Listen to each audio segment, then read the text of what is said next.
I have sworn before you and Almighty God the same solemn oath our forebears prescribed nearly a century and 3/4 ago. The world is very different now, for man holds in his mortal hand the power to abolish all forms of human poverty and all forms of human life. And yet the same revolutionary beliefs for which our forebears fought are still at issue around the globe. The belief that the rights of man come not from the generosity of the state, but from the hand of God. We dare not forget today that we are the heirs of that first revolution.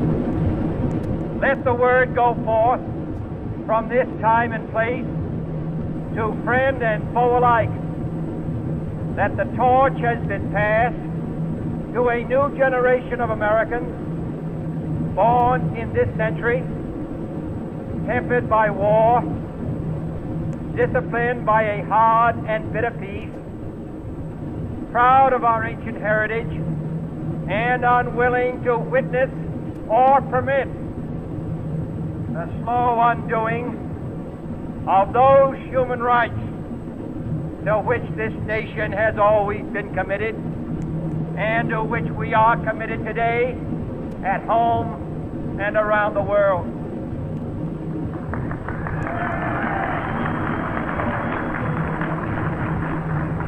Let every nation know, whether it wishes us well or ill, that we shall pay any price, bear any burden, meet any hardship, support any friend, oppose any foe to assure the survival and the success of liberty.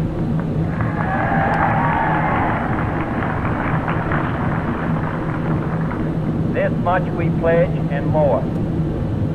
To those old allies whose cultural and spiritual origins we share, we pledge the loyalty of faithful friends. United, there is little we cannot do in a host of cooperative ventures.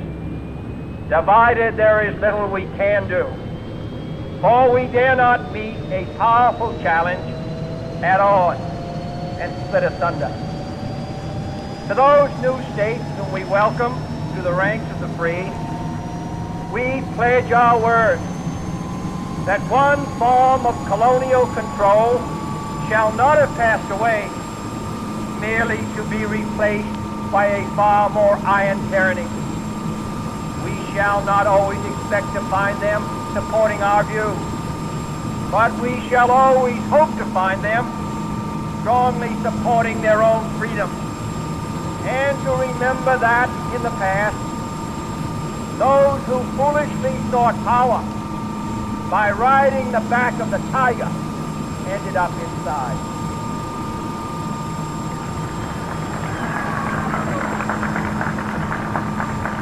To those people in the huts and villages of half the globe struggling to break the bonds of mass misery, we pledge our best efforts to help them help themselves for whatever period is required, not because the communists may be doing it, not because we seek their votes, but because it is right.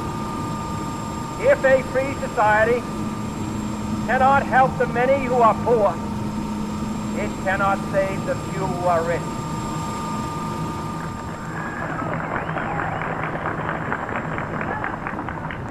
To our sister republics south of our border, we offer a special pledge to convert our good words into good deeds, in a new alliance for progress, to assist free men and free government in casting off the chains of poverty. But this peaceful revolution of hope cannot become the prey of hostile powers. Let all our neighbors know that we shall join with them to oppose aggression or subversion anywhere in the Americas. And let every other power know that this hemisphere intends to remain the master of its own house.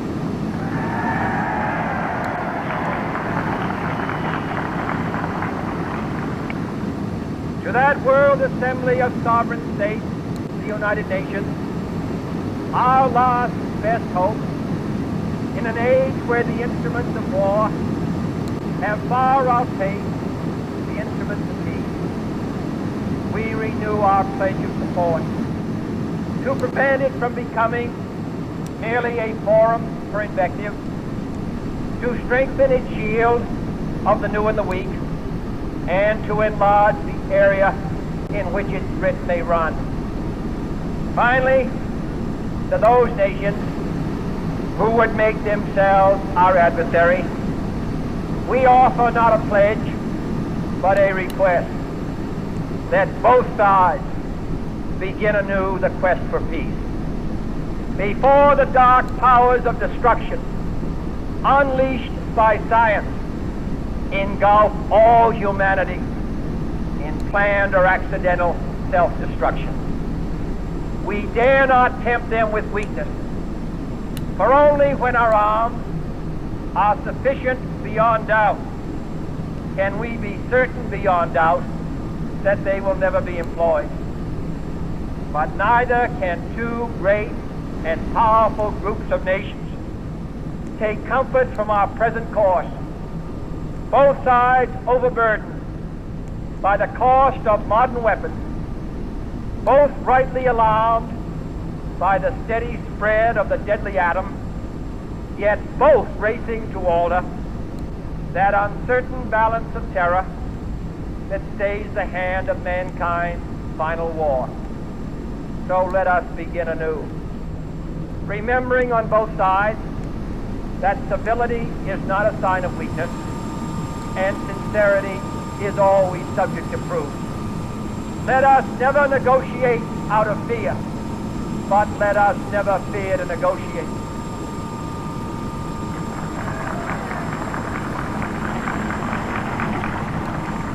Let both sides explore what problems unite us, instead of belaboring those problems which divide us. Let both sides, for the first time, formulate serious and precise proposals for the inspection and control of arms, and bring the absolute power to destroy other nations under the absolute control of all nations.